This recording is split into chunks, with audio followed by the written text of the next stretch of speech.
Selamat berjumpa kembali dalam pembelajaran seni rupa kelas 9 SMP MTS Kabupaten Cilacap.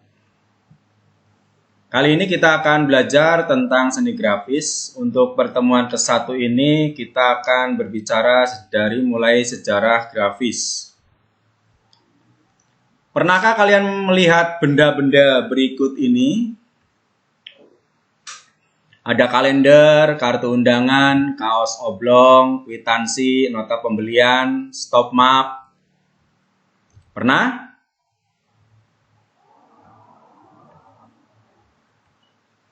Nah, itulah tadi beberapa contoh hasil grafis, ya.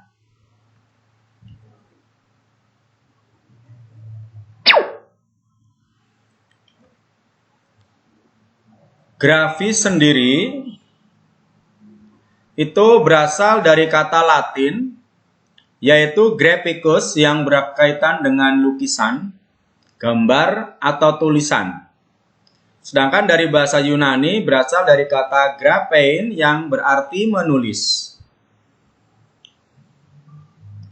Kalau dalam bahasa Inggris artinya atau berasal dari kata graphic, artinya segala cara pengungkapan dan perwujudan dalam bentuk huruf, tanda, dan gambar yang diperbanyak melalui proses pencetakan guna disampaikan kepada khalayak atau umum. Seni grafis adalah cabang seni rupa yang proses pembuatan karyanya menggunakan teknik cetak, biasanya di atas kertas. Jadi dengan demikian kita dapat menyimpulkan bahwa seni grafis adalah salah satu bidang seni rupa yang bergerak pada bidang percetakan, baik percetakan yang berupa teknik manual maupun yang sudah digital, yang proses pembuatannya menggunakan teknik cetak, biasanya di atas kertas. Sejarah awal grafis di Indonesia dimulai pada masa prasejarah, yaitu ditemukannya cap-cap tangan di Gua Leang-Leang, Sulawesi, dengan warna-warni yang sangat matang. Ini warnanya dari bubuk tulang, darah hewan, dan lumpur, dengan media di dinding gua. Ini bentuknya masih sangat sederhana. Jadi cap-cap tangan ini oleh manusia prasejarah itu digunakan sebagai kegiatan ekspresi sesaat. Sehingga cap-cap tangan ini sebagai bukti grafis sudah ada sejak zaman prasejarah. Tetapi fungsinya untuk kepuasan batin saja atau seni murni atau fine art. Sedangkan zaman modern ini grafis mempunyai fungsi yang multiguna. Banyak dimanfaatkan untuk kepentingan dan kebutuhan manusia, baik berupa benda fungsional atau benda-benda seni lainnya. Nah, ini gambar cap-cap tangan di Gua Leang-Leang, Sulawesi. Ini sekilas kita bisa melihat warnanya sangat matang ya.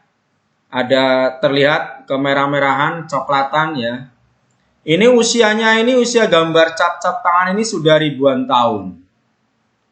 Gambar maupun cap-cap tangan ini merupakan hasil karya manusia prasejarah. Karakteristik grafis. Yang pertama, karya yang dihasilkan bisa lebih dari satu. Karena karya dapat direproduksi atau dicetak ulang kembali. Yang kedua, karya seni grafis merupakan hasil karya cetak, bukan hasil karya goresan tangan. Yang ketiga, karya seni grafis ditentukan oleh proses atau teknik cetak yang digunakan. Artinya, setiap karya seni grafis itu memiliki karakter sesuai dengan tekniknya. Yang keempat, karakter karya ditentukan oleh jenis media yang digunakan.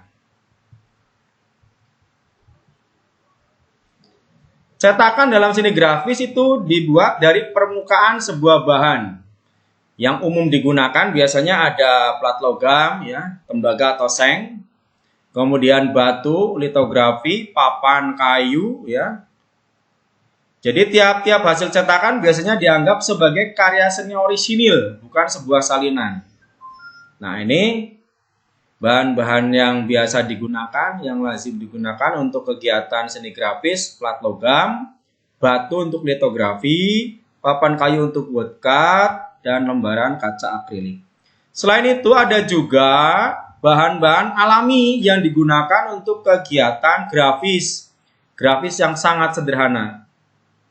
Media seni grafis dari bahan alami itu seperti kentang, wortel, dan beberapa jenis bahan lain alami lainnya. Namun yang biasa sering digunakan itu wortel. Kenapa? Karena wortel itu tidak terlalu banyak mengandung air begitu, sehingga bisa mudah dibentuk. Biasanya kalau udah dibentuk wortel itu untuk cap, stempel itu maksimal ya 1 hari masih bagus, 2 hari, 3 hari sudah mulai mengkerut, artinya sudah tidak segar lagi. Nah ini wortel, kentang gitu ya. Teknik seni grafis yang pertama cetak tinggi, timbul, atau bahasa lainnya relief print. Disebut juga raised printing yang berarti cetak timbul, yaitu cetakan yang memiliki permukaan yang timbul. Permukaan tersebut merupakan sarana atau tempat yang akan diberi warna. Klise dibuat tinggi rendah, bagian yang tinggi akan terkena tinta. Jadi bagian yang mempunyai permukaan yang tinggi akan dilumuri dengan tinta cetak dan roll karet, sehingga akan membentuk gambar yang sesuai dengan cetakannya.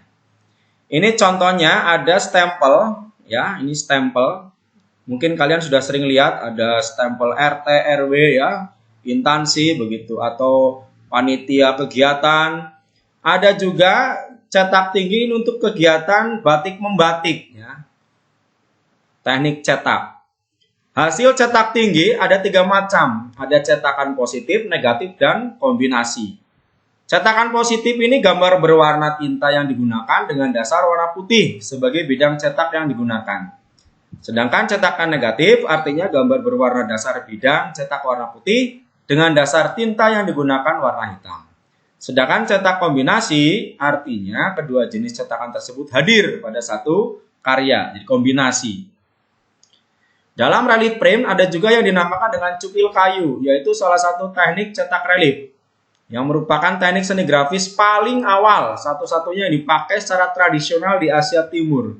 Yang pertama kali dikembangkan sebagai alat untuk menciptakan pola cetak pada kain, ini abad ke-5 di Tiongkok, Cina, untuk mencetak teks dan gambar. Teknik cukil kayu di atas kertas dikembangkan sekitar tahun 1400 di Eropa dan beberapa waktu kemudian itu di Jepang. Ini ada roll untuk meratakan cat, ya, ada pisau cutter untuk mencukil, ada cat, ini semuanya media untuk digunakan dalam teknik membuat relief print. Cetak datar, yaitu memiliki permukaan datar, namun ada bagian yang menolak tinta dan ada bagian yang menerima tinta sehingga penghasil gambar, sebagai penghasil gambar. Cetak datar merupakan jenis grafis yang cara memperbanyak hasilnya itu dengan memakai media cetakan yang memiliki permukaan datar atau rata. Teknik cetak datar ini beberapa kali digunakan itu untuk beberapa keperluan, ya. Sedangkan untuk anak-anak latihan kita juga bisa menggunakan dengan media pelepah pisang. Ini untuk latihan membuat komposisi. Ya, pelepah pisang kita iris-iris, kita potong-potong, cari bagian yang kira-kira bagus ya. Bagian ininya, ujungnya ini, kemudian dilumuri dengan cat atau tinta, kemudian kita capkan ke kertas. Boleh berwarna-warni. Nah, ini bentuknya sesuai dengan selera, keinginan, dan kreativitas kalian.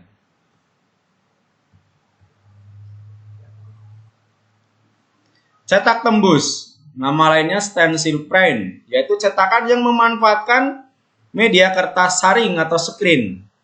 Cetak tembus sering dinamakan cetak sablon. Warna akan keluar dari media screen yang sudah di-updraft berupa tulisan atau gambar yang akan dicetak pada permukaan kertas atau kain dan lain-lain. Alatnya seperti screen dan rakel ya. Untuk screen ini ya, tembus untuk, kemudian rakel untuk meratakan catnya di atas screen. Ini beberapa contoh ya. Jadi Screen diletakkan di atas kain atau kaos yang akan disablon, kemudian cat kita masukkan ke dalam screen, kita ratakan, kita dorong dengan rakel ya sehingga rata. Catnya tidak blobor ya, rata, tersaring. Nah, seperti itu. Cetak dalam, yaitu bagian yang dijadikan sebagai penghantar tinta adalah bagian yang dalam atau yang tenggelam dari permukaan dasar. Ya. Cetak dalam adalah jenis grafis yang cara pembuatannya memakai plat aluminium. Lalu plat itu dibentuk memakai benda tajam supaya bisa menghasilkan goresan yang dalam. Nah, seperti ini ya. Kita gores-gores dengan alat yang tajam. Bisa juga cetak dalam itu penerapannya pada plat nomor kendaraan bermotor, baik itu sepeda motor maupun mobil. Ada juga yang lukisan, ini cetak dalam, ya judulnya Pesta Pencuri karya Tisna Sanjaya. Berikutnya adalah etsa. Etsa atau eskan adalah proses dengan menggunakan larutan asam kuat untuk mengikis bagian permukaan logam yang tidak terlindungi untuk menciptakan desain pada logam.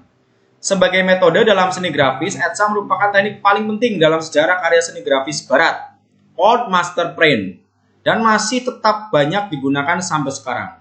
Jadi etsa ini adalah bagian dari kelompok teknik intaglio bersama dengan engraving, dry point, mezzotin, dan aquatin. Sebagai contoh seperti gambar di bawah ini, dalam pembuatannya menggunakan teknik etsa untuk menciptakan kedalaman pada bidang lautan. Ini karyanya Francisco Goya dan karya 3 dimensi teknik etsa. Kemudian teknik aquatin, ini variasi dari etsa. Ya, bisa sendiri dibacakan seperti karya-karyanya Francisco Goya menggunakan teknik aquatin.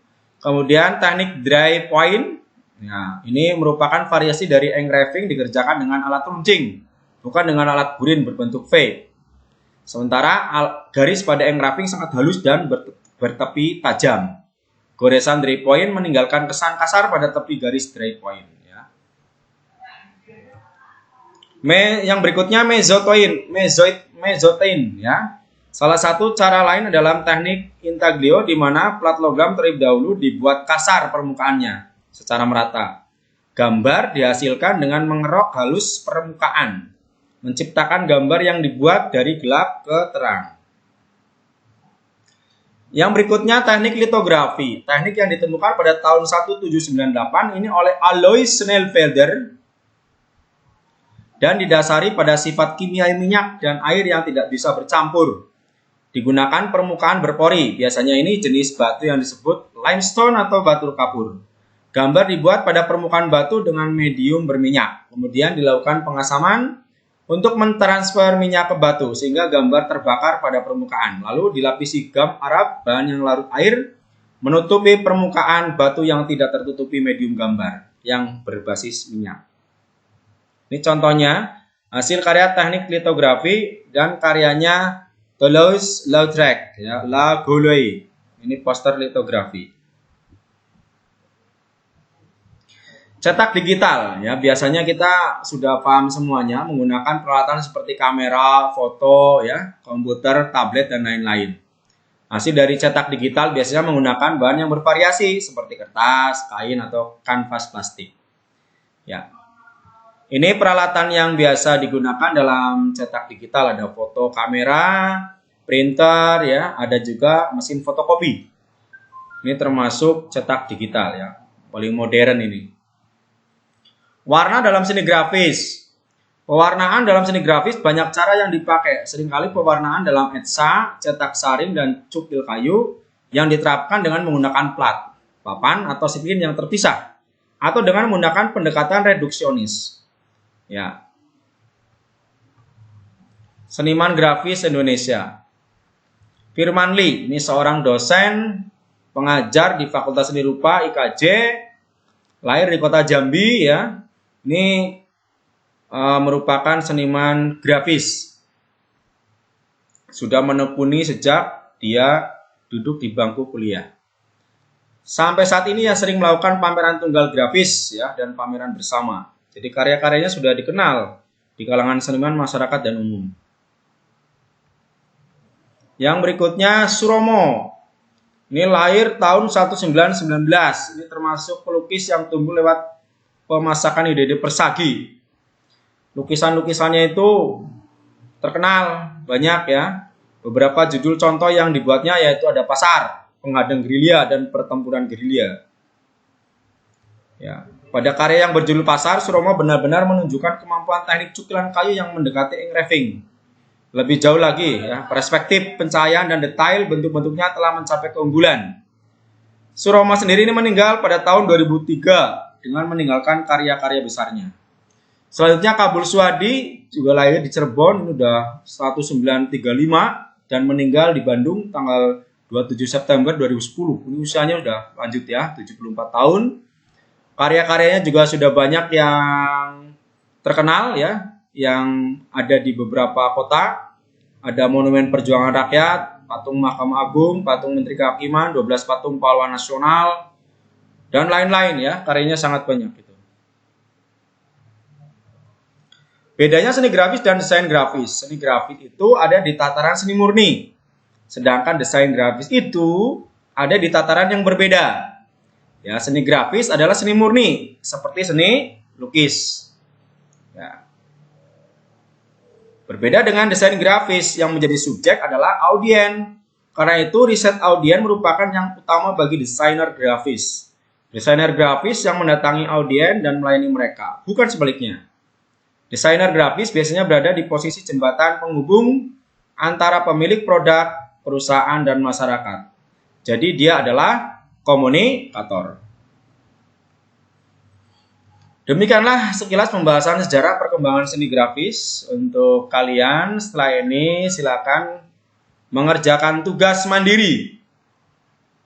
Siapkan buku tugasmu, tulislah jawaban di buku tugasmu, foto jawabanmu kirim ke nomor WA atau email guru pengajar seni budaya di sekolahmu. Selamat mengerjakan. Tugasnya 1. Bagaimanakah menurutmu hasil cap-cap tangan yang dibuat oleh manusia prasejarah? 2. Bagaimanakah fungsi grafis masa sekarang dengan masa prasejarah? 3. Bagaimanakah pengembangan seni grafis saat ini? 4.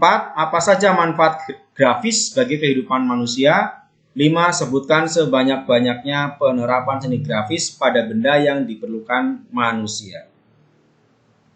Demikian untuk paparan terkait dengan seni grafis yang bisa kami sampaikan.